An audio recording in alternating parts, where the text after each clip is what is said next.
নমস্কার বন্ধুরা, গল্প শুনুন চ্যানেলে সকলকে স্বাগত।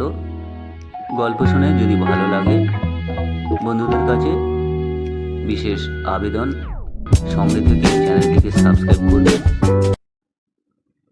শুধু বন্ধুরা, গল্প শুনুন চ্যানেলে আজ আমরা গোপাল ভাঁড়ের একটি ভারী মজার গল্প শুনব, তো সঙ্গে থাকুন, উপভোগ করুন।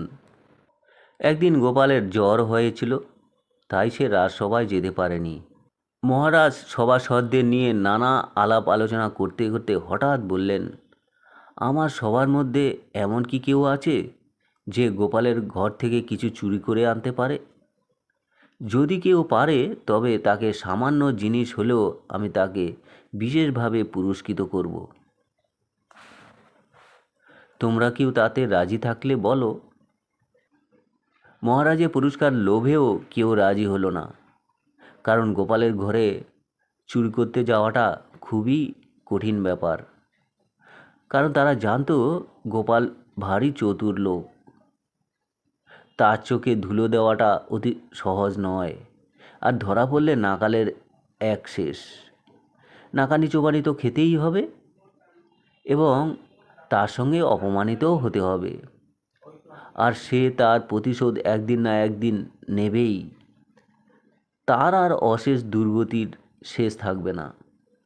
কিন্তু ভূপাল নামে একটি লোক পুরস্কারের লোভে সেদিন মধ্যরাতে গোপালের বাড়িতে শীত কেটে প্রবেশ করল।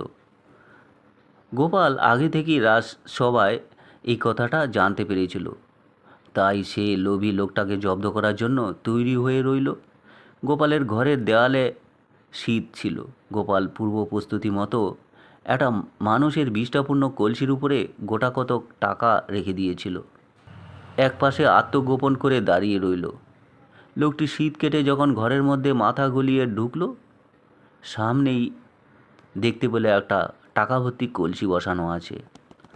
সে আর কাল বিলম্ব না করে সেই হাঁড়িটি মাথায় তুলে নিয়ে মনের আনন্দে রাজবাড়ির দিকে এগোতে লাগলো।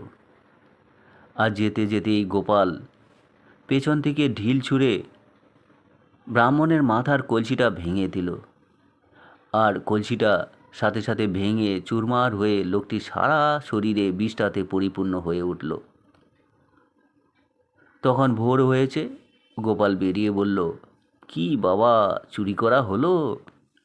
মহারাজ পরে গোপালের মুখে এসব কথা শুনে বেশ আনন্দিত হলেন।